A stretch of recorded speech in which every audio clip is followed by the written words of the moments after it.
Well, in the profession of selling or motivating people to make buying decisions, the medium we use is not a canvas and not oil, but what we use are strategies, techniques, questioning skills, and when you paint the picture properly, the positive emotions of the buyer to say yes to your offering are created.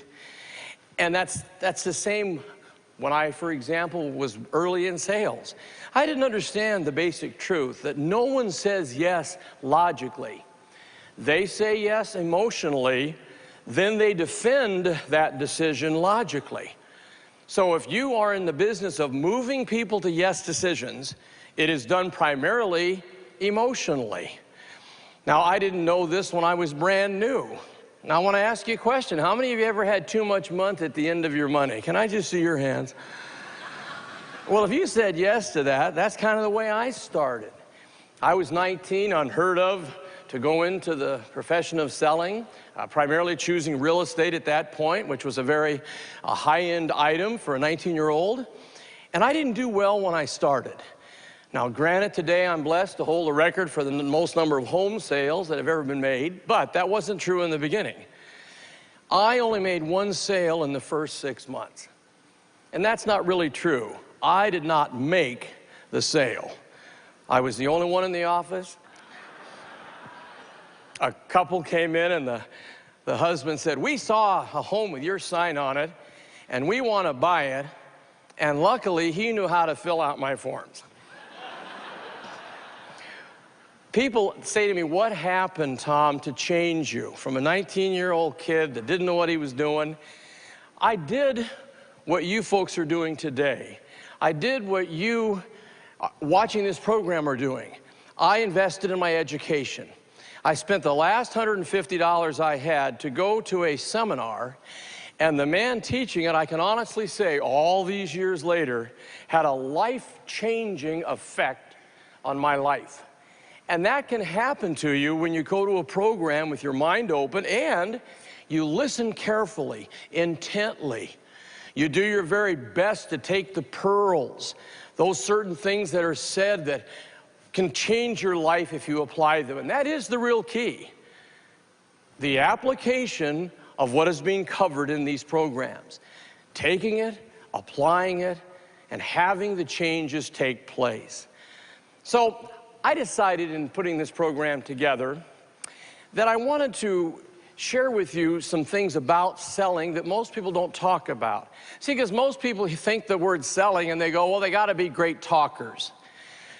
There's three things I think you have to have first. And I'll ask all of you here, how many of you believe in your product? Let me see your hands. How many of you believe that you yourself would buy it? Oh boy, you better.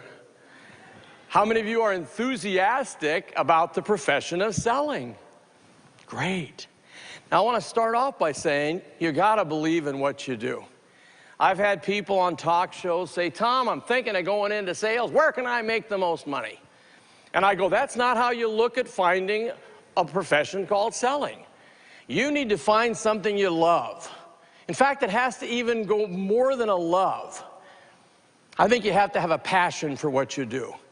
You have to be passionate, where you're so excited to help people get involved in your product, where you just love what you do. Now that, they can't say no to. And never, ever forget this. People will say yes more to your belief, your conviction, than they will your technical skills. So the first key is you got to buy what you sell if you're going to have true integrity. I've had people say to me, "Tom, I've read your books, I've heard your tapes, I bet you can sell anything." And I say, no, I couldn't. I could not sell something I did not totally believe was good for the consumer after they owned it. And that's the key to professionalism. You have to say, looking across that table, looking across that desk, I know these people are qualified, I know they will be happy, I know they will enjoy this wonderful opportunity I'm offering them. Your belief is absolutely critical. Most people that gravitate into the field of sales are good talkers. Oh, they can talk. Boy, can they talk. But I totally believe you have to start with three things first. The first thing you have to have before you start telling people what they should buy is you got to find the product that you so believe in that you're excited about. The second thing you need to do, number two, you need to find qualified people to sell, and then, of course, professionally sell those people you find. Those are the two steps. You got to find them people that are qualified, then have the skill to professionally lead them to the decision of saying yes. The third thing you need is you have to help people make decisions that are good for them. Now, you'll hear that again later on, because I want you not to miss the words good for them. That's where your strength comes from. I think you've got to look at a person and say, you're going to thank me in the years ahead, because what I'm doing for you is good for you. And that's where your strength comes from. So let's start on some of these questions. First of all, there's a basic truth that we all have to live by in the field of sales. And don't miss this now. If I say it, they tend to doubt it. If they say it, it's true. So the key is to take any statement of fact and see how you can turn it into a question. Now, I teach basically 40 questions. I'm going to give you the ones that I feel you can take right today, start applying in all areas of your life. Now, the first question is actually titled a tie down. A tie down. Now, the tie down is defined as a question at the end of a sentence that demands a yes response.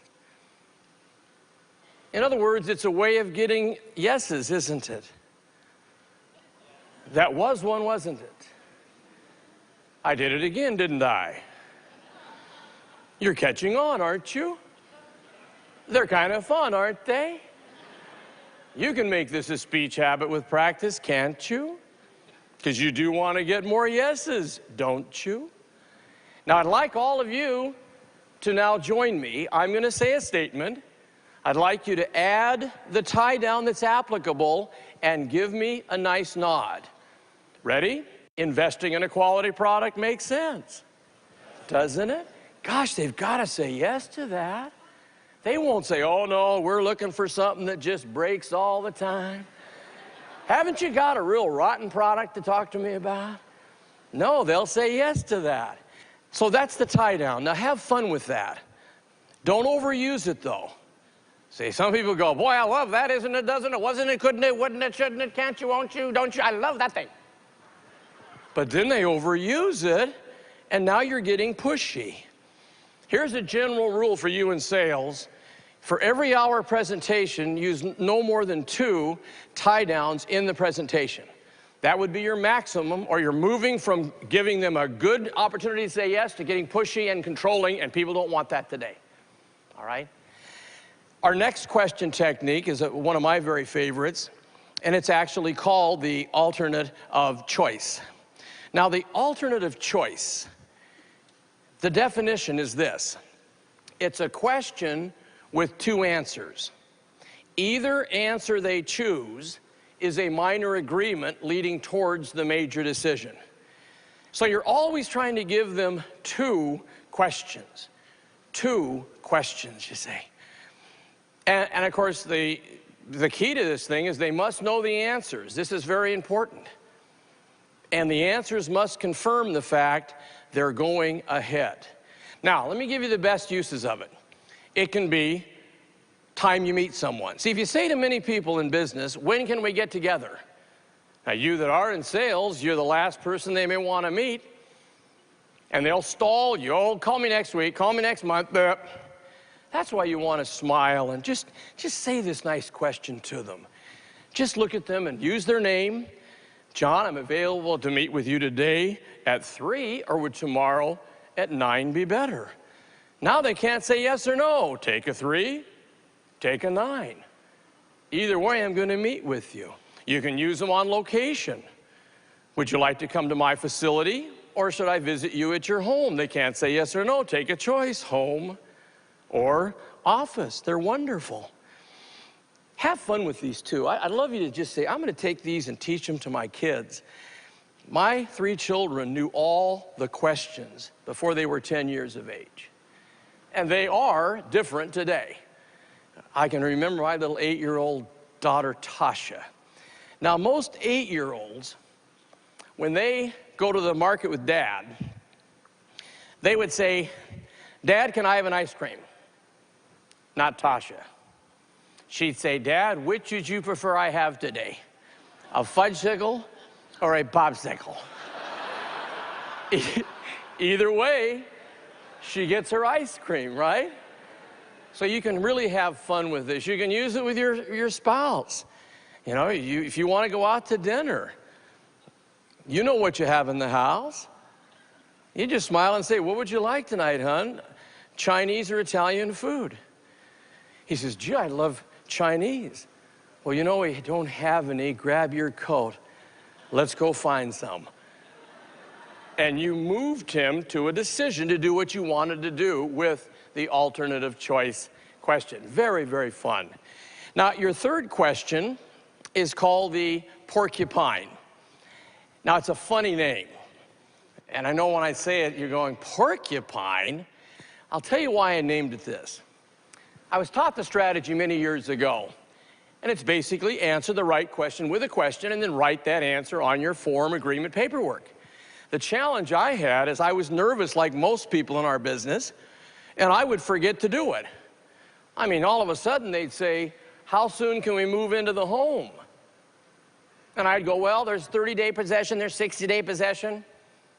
So what I learned to do was answer it with a question. How soon can we take possession? John, what time schedule would best suit you? Now, when they answer that, I've, in essence, closed the transaction.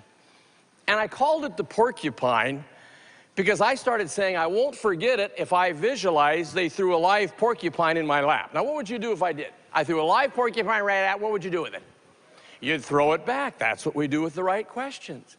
Let me throw some at you. Ready? Do you have one in blue? Would you like one in blue? Isn't that simple? Do you have a smaller size? Would you like a smaller size? And when they say yes, they bought. So simple. Gosh, I used to love it. I'd be showing a home. I knew they'd love it. And all of a sudden, the wife would go, now, Tom, will they leave that swing set in the back? I didn't say yes or no. I said, do you think the kids would enjoy it? Well, when she said yes, she just bought a swing set, what stays with it? The house. Of course. So it's a real fun technique. And again, you in sales, I see so many lost sales because people ask a question they would only ask because they want the product, and the people don't answer it with a question. They've lost that sale. So get sensitive to the porcupine, all right? Now, people ask me, Tom, why don't people purchase my product when they should? Well, there's 10 reasons that you should know, because there are 10 basic fears that the average human being has to invest money for benefits of a product. Now, you want to know these fears because you really want to work on them so that your presentation makes sure that you eliminate these 10 fears. Now, the very first fear I'm addressing to you that are in sales, and everybody knows it. They know what you do for a living. The first fear is they are afraid of you. Why? They're afraid to be sold. See, we are great consumers. We love to own things. But people today are afraid of being sold. So the key is to not come across like a salesperson, but try to come across more like an expert advisor. You see, when you come across like an expert advisor, they stop looking at you as someone trying to sell them.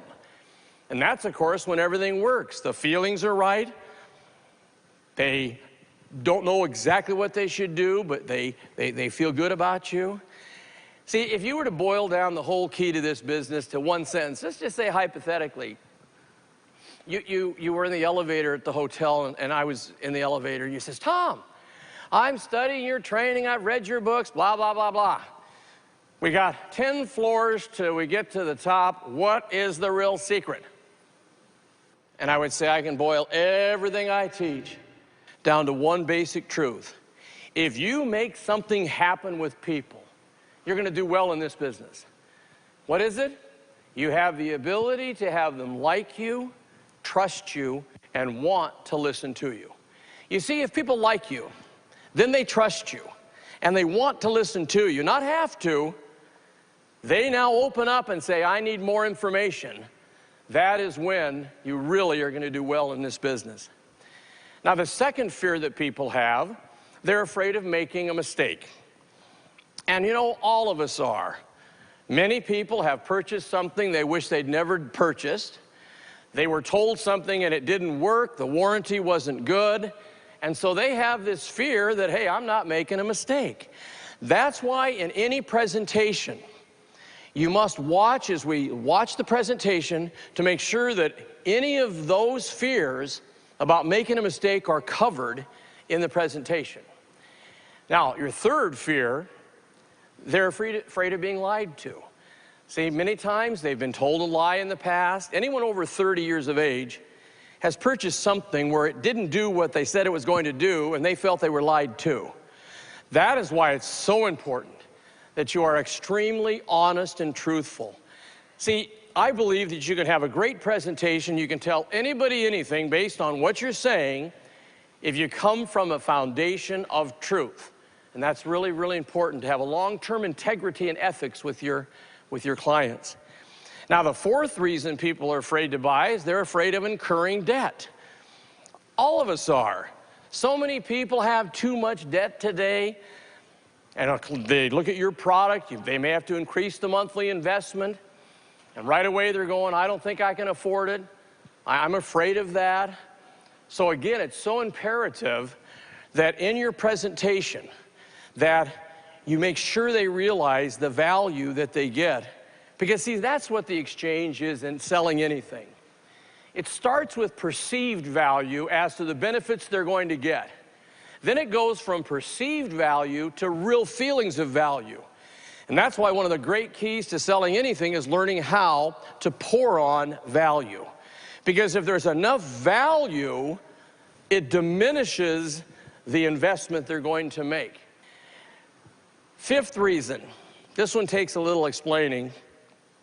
How many of you that are in sales market your product primarily to two people, a husband and wife at the same time? Let me see your hands. Okay, quite a few of you. You've got to be careful here, because this next reason has to do with one of the couple at the table. Meaning, let's say that you're a real good friend of the husband, and he's made some mistakes. You're close enough to tell him, let's say you're in financial services, and looking at what they've done with their investment portfolio, they've made tremendous mistakes. Well, now here's the situation. All of a sudden you are real blunt with John. John, what were you thinking? This is the stupidest thing I've ever seen. Well, all of a sudden, John feels his ego is threatened, and the next fear takes place. And that's the fear of losing face. To where he loses face in front of his wife because you talk down to him. That's why it's very important. Here's another concept. Make everybody at the table feel important. Never talk down to anybody. Never belittle anyone.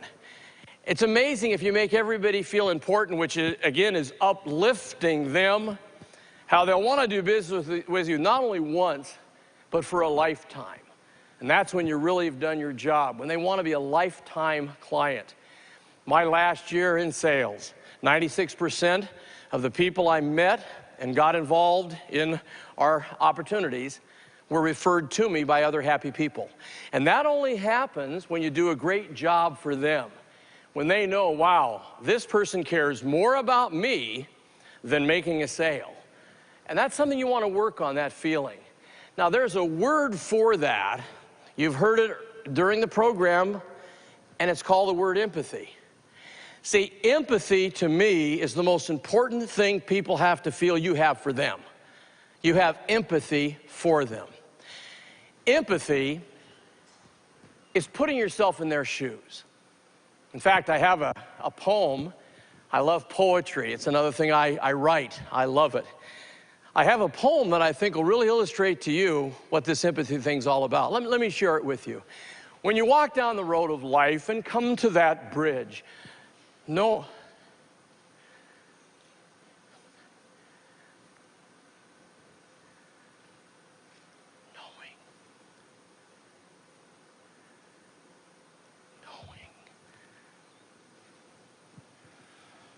how many of you right now are just a little worried about me forgetting my poem? Anybody? How many of you had this feeling like, whoa, come on, Tom, don't forget the poem? See, if you had that feeling, that's empathy, where you put yourself up here with me, with all that's going on here, and me forgetting the poem. You that felt that, I salute you. You've got empathy. For the others of you that said, oh, finally he blew it, that's great, I'm worried about you. Let's look at our next fear. They're afraid to say yes to your offering because they're afraid of the unknown. They've never heard of the product. They don't know what it's all about. This is why, for I would say 90% of you that are in sales, your whole process must be an education process where you are educating them as to the benefits they'll derive from owning your product. Yes, you are doing a sales presentation, but that's one reason why, and I'll share this with you, oftentimes we test students after they graduate from our training, and we follow them in their careers.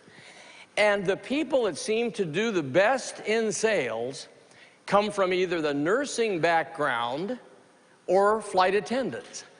Now, I know that sounds hard to believe, but we've followed these people, and the reason is, I feel, is a nurse is a teacher. A flight attendant has to put up with some people that sometimes are very nasty.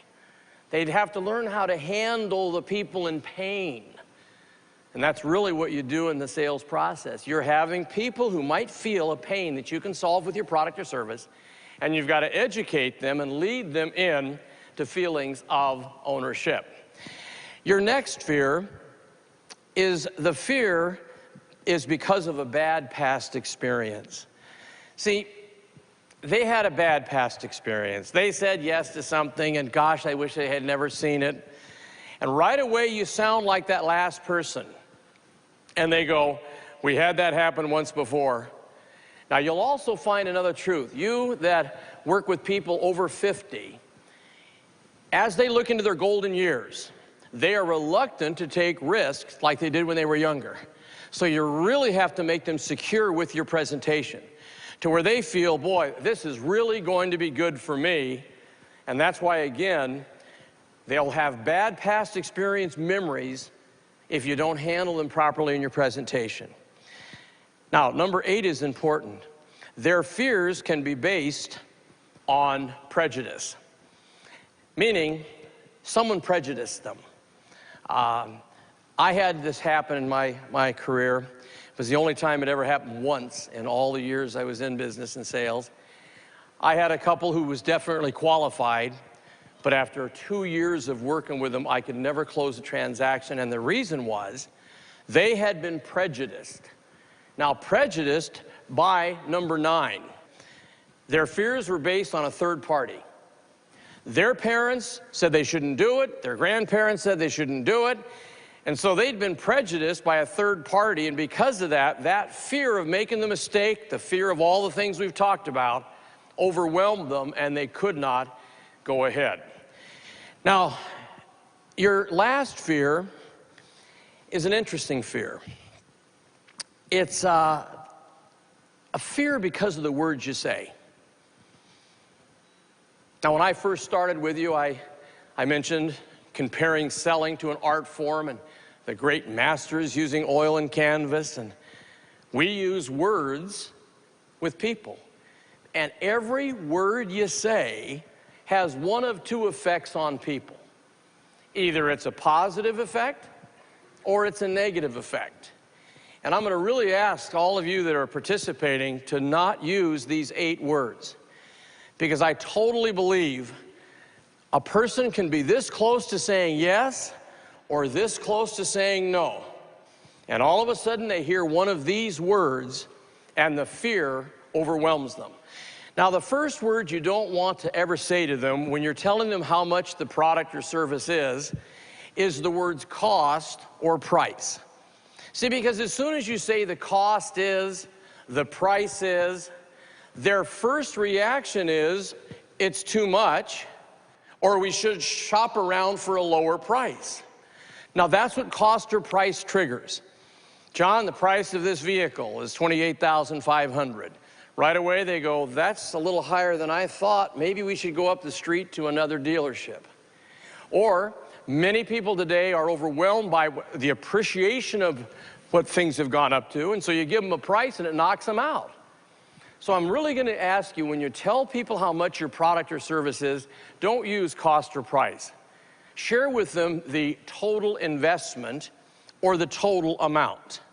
Now, the next word is a real fear producer. And I know many of you maybe, when you're asking them to invest, say, well, now let me just go over the down payment. Now, as soon as they hear down payment, the first thing they think is, gosh, I didn't want to come up with the money right now. Because see, down payment means write the check. And they go, we're not doing that. We're only looking today. We're shopping. We're not buying today. So I'd love you, instead of down payment, to say the initial investment or the initial amount. Those do not create the fear that down payment creates. Now, your third word you don't want to say, because everybody in the country has too many of these, and that's the words monthly payment.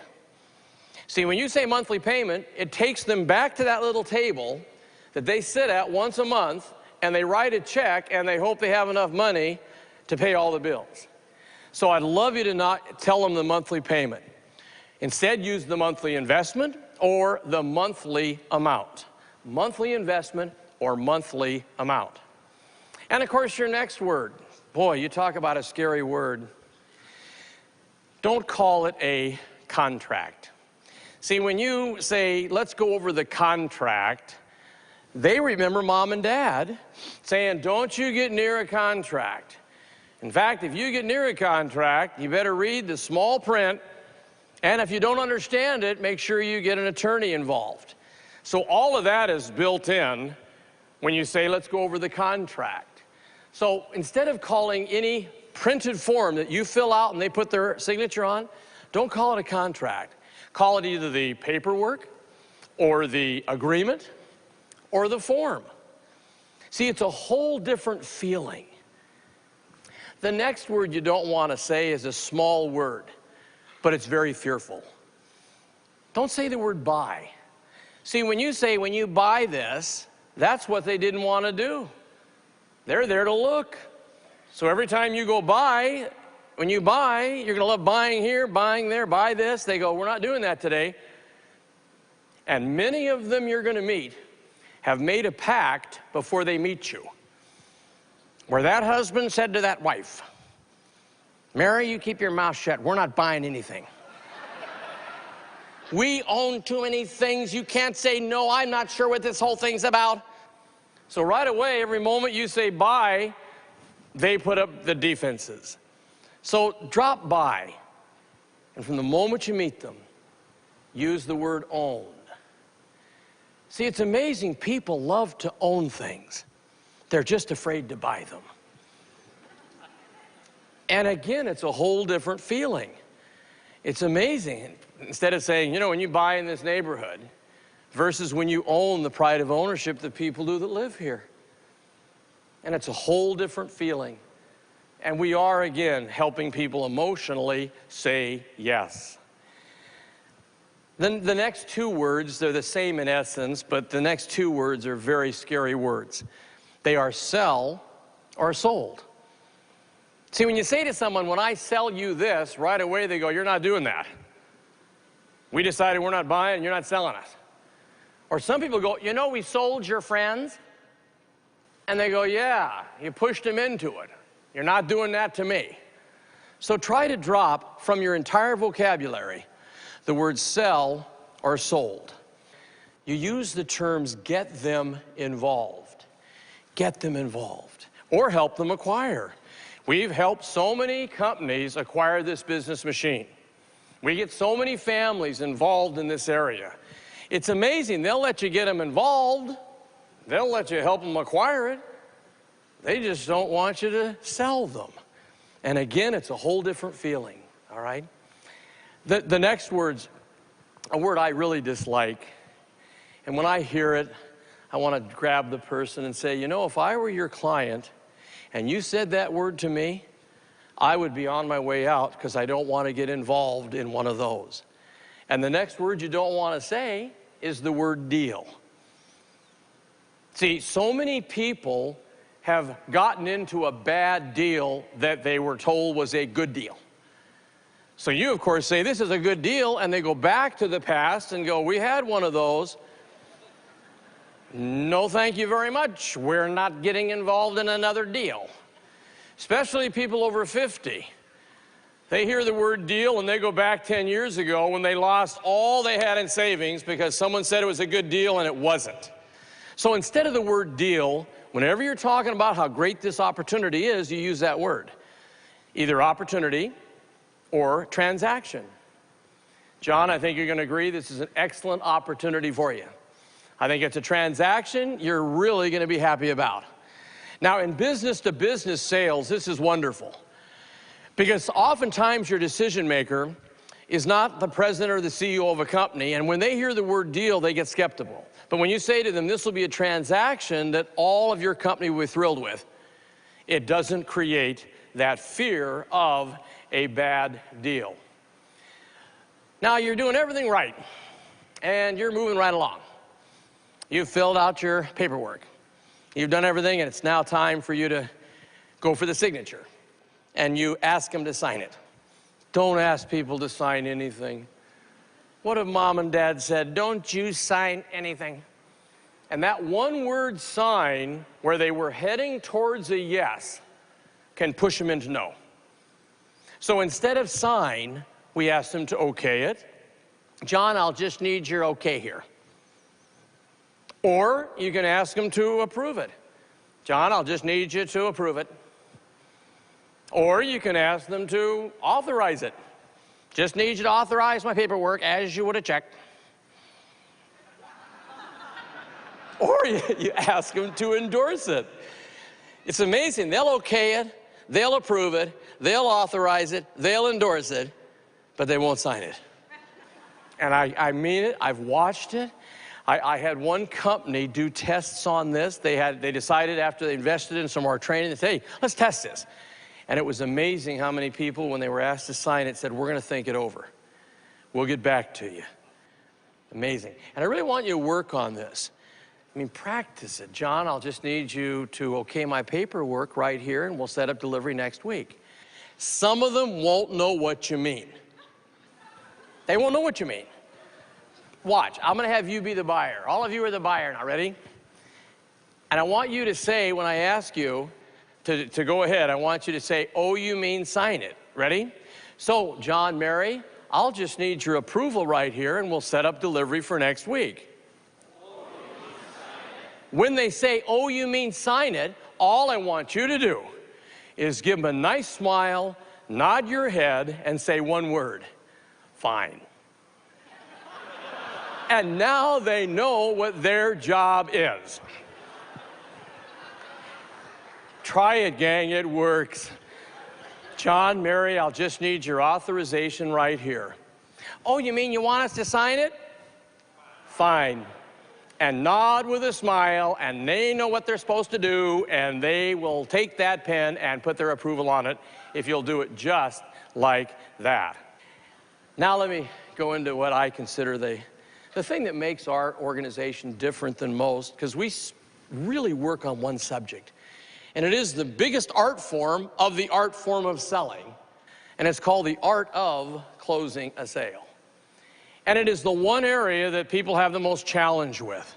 They can prospect, they can make calls, they can usually do a decent presentation, but where they fall down is moving from giving information, sharing all the presentation, and then moving into the final closing of a sale. And this is an art form. Now, I will say this to you.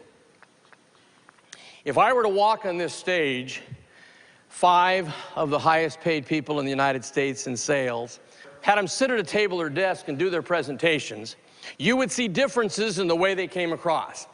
But the same would be true of all of them. They would all end up getting the check because they have developed what they call their own closing style. And that's what you need to develop. Now, you can copy someone else and then take that and make it yours. Now, let me give you the definition of closing, because many people don't know it. It's professionally using a person's desire to own the benefits of your product, then blending your sincere desire to serve in helping a person make a decision that's truly good for them. See that? I made that in bold print, good for them. That's when you do the job right. Now, what really happens when you close a sale? You know, you are really doing 4 things. Number 1, you help clients rationalize the decision they want to make. That's what you're doing. You're helping them rationalize it. The second thing you're doing, number 2, is you help clients head off procrastination.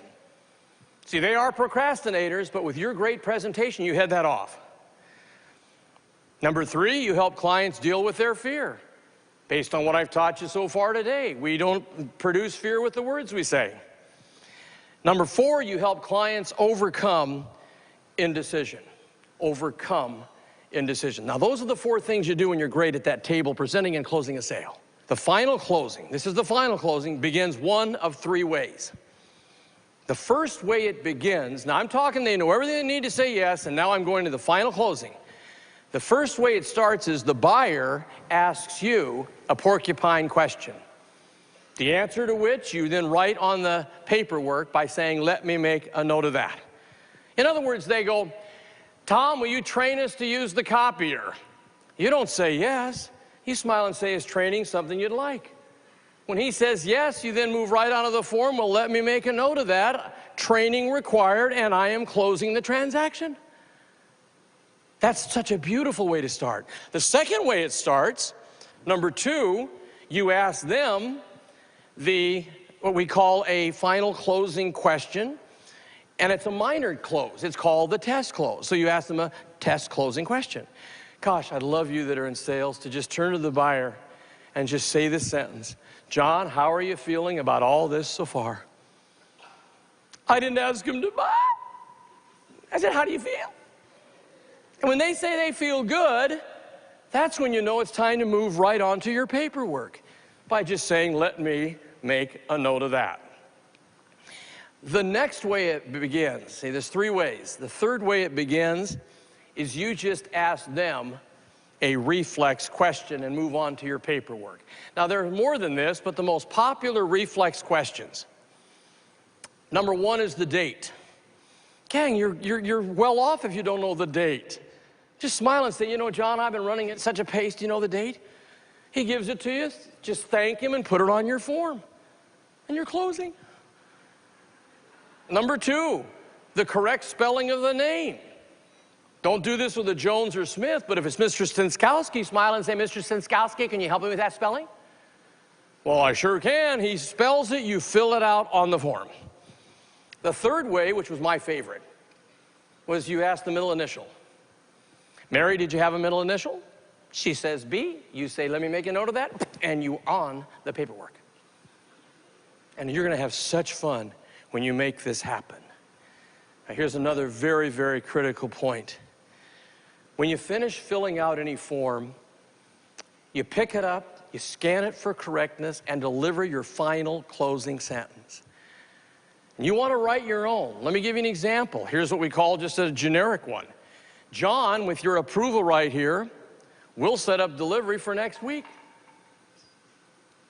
And there you've asked him to put his signature on it. Now, here is the most critical instruction I'll ever give you, and I learned this many years ago. Whenever you ask the final closing question, and you that are taking notes, you can score this big. When you ask that final closing question, you must shut up. See, if you talk, you'll end up owning it. Let them have it. Now, this takes a little work, because it's nerve-wracking. But when you smile and say, John, I'll need your approval right here, and you shut up, all he can do is either give you the reason he's not going ahead or put his approval on the paperwork. I'd like to have you join a very elite group, and those are the people that know how to handle the words, I want to think it over. Now, all of you in sales are going to hear, I want to think it over. And I'd love you to learn what to say, because this is the most important thing you're going to do in all your career is when they say they want to think it over. You want to smile and be real nice and just learn these words. You say, oh, that's fine, Mary. Obviously, you wouldn't take your time thinking this thing over unless you were seriously interested, would you? I mean, I'm sure you're not telling me that to get rid of me, so may I assume that you'll give it very careful consideration. She will agree. Then you simply say, just to clarify my thinking, what phase of this opportunity is it you'd like to think over? Is it the quality of the service I'll render? Is it the color? Is it something I've forgotten to cover? She says no to all of that, and then you simply say, seriously, level with me, could it be the money? Because 9 out of 10 times, it is the money. She will say the next thing, Tom, I think it just costs too much. Please, when anyone says it costs too much, just smile and say, you know, today most things do. Can you tell me about how much too much you feel it is? Now you get an amount of money. Then you move to the next strategy, which is called the reduction to the ridiculous, where you take an amount of money, find out how many years they're going to enjoy the product, get it to an annual amount, then go to a monthly, then to a weekly, then to a daily. See, a home that's only 25 cents a day too much is easy to accept rather than a home that's $3,000 more than they want to pay. And that reduction to the ridiculous is a fabulous technique, all right? The last thing I want to share with you is this. You got to learn to psych up every day in business. No athlete walks on the court of the field without getting some adrenaline pumping. So I'm going to ask you to learn how to psych up, and I'd love you to start tomorrow morning by saying this with enthusiasm 3 times in the morning. Today, I will win. Why? I'll tell you why. Because I got faith, courage, and enthusiasm. Let me hear you do that. Today, I will win. Why? I'll tell you why. Because I have faith, courage, and enthusiasm. You do that 3 times, that adrenaline gets pumping. Now tell your spouse what you're doing. You'll get out of that shower excited for the day. And you got to be excited today. I've so enjoyed presenting this and so hope you'll take the ideas, apply them tomorrow. Have a greater income. Be the person of your dreams. Thank you so much. Hey, thank you. Thank you. Oh, that's very nice. We hope you've enjoyed this special presentation of Tom Hopkins, Mastering the Art of Selling. If you'd like to own a copy of this program or any of Better Life Media's programs, please visit our website at betterlifemedia.com, where you'll find all types of valuable life improvement information.